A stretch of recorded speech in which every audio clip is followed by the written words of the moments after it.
Bonsoir les amis, j'espère que vous allez tous très bien. Très content de vous retrouver pour cette nouvelle vidéo débrief de la victoire du FC Barcelone 5-2 contre l'Étoile Rouge de Belgrade. C'était une victoire quand même assez facile pour le Barça, même si la première mi-temps a été assez compliquée. Mais avec un peu plus de justesse, tu aurais pu gagner ce match-là beaucoup plus facilement, beaucoup plus largement que ça. Je pense que s'il y a 10-2, 9-2 à la fin du match, ça ne choque absolument personne tellement il y a eu de loupés, de ratés dans ce match-là.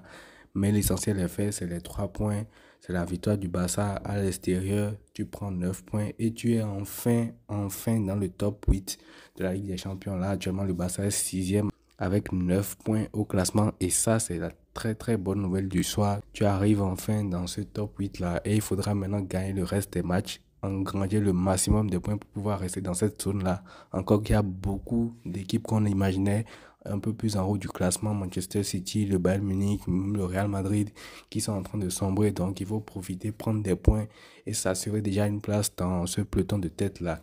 Donc voilà, le Barça rejoint ce top 8-là. Maintenant, on va revenir à ce match-là qui a été, comme je le disais, assez compliqué en premier mi-temps pour le Barça qui n'arrivait pas à se trouver, surtout au milieu de terrain.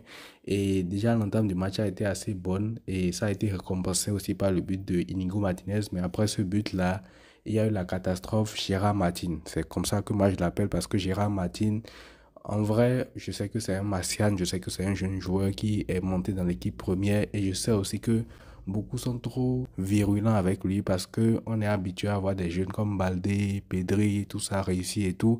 Du coup, quand on voit un jeune comme ça qui vient de la Masia comme lui et qui n'est pas bon, qui n'a pas le niveau, ne nous mentons pas, on a tendance à être beaucoup plus virulent avec lui. Moi, je ne veux pas l'être, mais il faut quand même avouer qu'il n'a pas le niveau, tout simplement parce que déjà, l'égalisation du but du Barça, c'est lui qui couvre le hors-jeu. Et ça aussi, ça montre que ce piège du hors-jeu là, c'est quand même très risqué. Ça, on le savait, mais voilà une preuve en plus. Quand tu as un défenseur comme ça qui n'est pas bien aligné, qui a étourdi, il peut facilement couvrir le hors-jeu en fait. Donc, c'est lui qui couvre ce hors-jeu là, sur ce but là.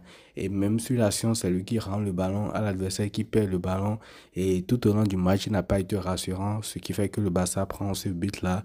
Mais sinon, après, offensivement, le Barça a quand même eu du mal, surtout en premier temps, comme je le dis, à se trouver, à combiner. Ça manquait de fluidité, de rapidité, d'intensité dans les mouvements et tout, comme d'habitude, pour bouger un peu le bloc de l'Étoile Rouge de Belgrade. Mais avant la pause, on part quand même sur un 2-1 avec un but de Robert Lewandowski. Et ce 2-1-là est bien payé quand même pour l'Étoile Rouge parce que, comme je disais, le Barça aurait dû gagner beaucoup plus largement que ça. Et en deuxième mi-temps, le Barça revient faire le taf tout simplement. Tu sens qu'il y a un écart de niveau entre le Barça et des équipes moyennes comme ça aujourd'hui parce que ce match-là, 7, tu gagnes 5-2. Mais comme je l'ai dit, tu aurais pu le gagner 10-2, 9-2, que ça n'aurait choqué personne en fait. Donc aujourd'hui, tu as même l'impression que ce 5-2-là, c'est une victoire sans forcer en fait. Et déjà, concernant les joueurs phares de ce match-là, moi j'aimerais déjà saluer Jules Koundé qui a fait une performance exceptionnelle aujourd'hui. 3 passes D, les 3 en deuxième mi-temps, 2 pour Lewandowski si je m'abuse, et la dernière pour Fermin Lopez qui est rentré en jeu. Non, une pour Lewandowski, une pour Rafinha et une pour Fermin Lopez aussi. C'est là que tu vois que Koundé est en train de progresser, de s'habituer à ce que demande ce poste de latéral, voilà, de travailler sur les points faibles par rapport à ça, le centre, le dernier geste et tout, parce que c'est très important pour un latéral.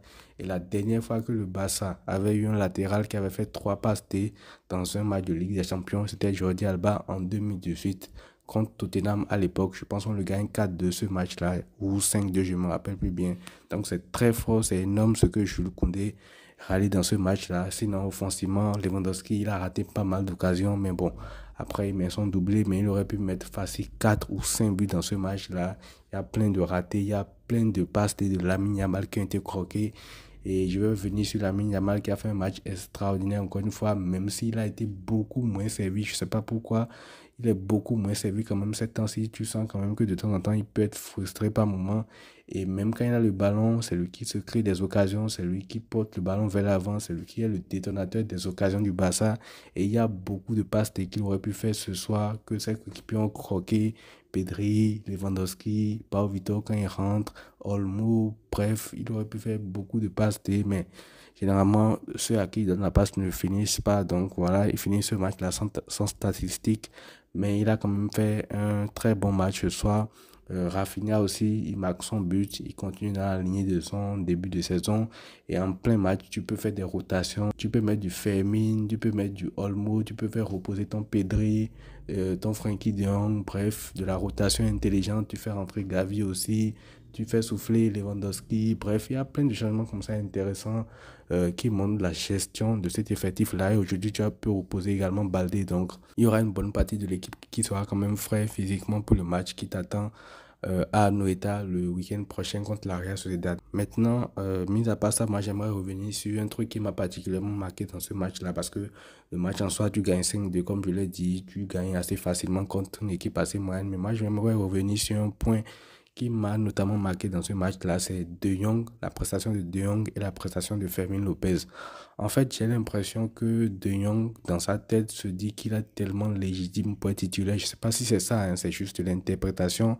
Mais quand on voit son entrée contre l'Espagnol Barcelone, qui est assez moyenne, on se dit aujourd'hui, bon, il faut le mettre titulaire pour qu'on voit. Et qu'aujourd'hui aussi, on voit sa nonchalance, son manque d'envie de défendre. Il laisse trop partir facilement les milieux adverses et tout, ce qui crée un problème, un déséquilibre dans ce milieu-là qui était hyper bien huilé. Je me pose vraiment des questions en fait pour dire. Je pense que dans sa tête, il se dit que vu que j'ai déjà été titulaire, bon, je peux faire moins et prendre cette place-là maintenant. Quand tu vois le 11 du Barça aujourd'hui, déjà le milieu est beaucoup plus cohérent. Actuellement, quand il n'est pas là, parce que tu as du Dani Olmo qui est là, tu as du Pedri qui est là, tu as du Casado qui est là. Donc déjà, sans lui, le milieu tourne très bien. Et pour gagner sa place dans son 11 titulaire, là, dans ce 11-là, il va falloir faire beaucoup plus que ce qu'il est en train de faire actuellement. Et moi, j'ai pas vu un joueur qui avait envie de prouver, qui avait envie de gagner une place de titulaire. Là où tu vois tout le contraste avec l'entrée d'un Fermin Lopez qui n'est pas forcément plus talentueux que De Jong, pas du tout.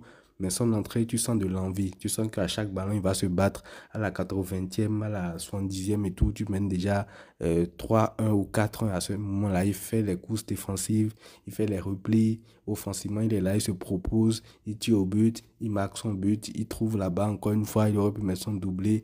Donc franchement, tu sens qu'il est beaucoup plus actif et tu sens que lui, il prend vraiment en compte le petit temps de jeu qu'il a pour capitaliser sur ça. Mais contrairement à ça, tu as un Dion qui est là, qui est nonchalant, qui fait ses matchs et tout. La seule entrée convaincante qu'il a faite depuis son retour, et ça c'était dans un très grand match, c'est contre le Real Madrid. Il a tout simplement changé le match dès qu'il est rentré.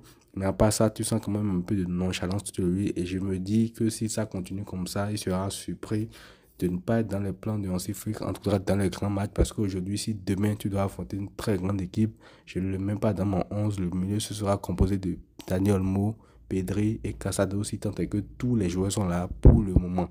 Donc c'est à lui de faire beaucoup plus que ça, c'est à lui de pouvoir montrer plus et de commencer à se mettre au travail tout simplement comme un Fermin Lopez qui, je le dis, est beaucoup plus travaille dans ce sens-là, ne ménage pas ses efforts et tout. Donc voilà, moi je trouve que c'est un truc qui doit quand même être amélioré chez Frenkie de Jong si tant est qu'il veut gagner une place de titulaire dans ce Barça-là. Donc voilà, aujourd'hui le Barça est très très plaisant à voir, le Barça gagne facilement ses matchs.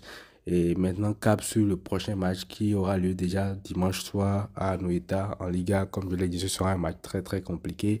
On fera l'avant-match le vendredi ou le samedi, ça sortira. On va parler un peu de cette rencontre-là. Mais maintenant, on a pris ces 3 points-là à l'extérieur en Ligue des Champions. C'est bien joué de la part de l'équipe. On a pu faire un turnover, on a pu faire reposer des joueurs.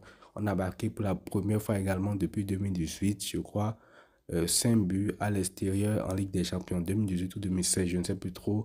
Mais il y a une stat comme ça qui est passée également. Le Barça n'a pas marqué autant de buts à l'extérieur depuis un très très bon moment, ce qui prouve que les travaux de Hansi Flick sont encore une fois colossaux. Donc voilà les amis, c'est tout pour ces débriefs. N'hésitez pas à me dire ce que vous en avez pensé dans les commentaires. Je vous les répondrai. Donc tout soin de vous les amis et à très vite.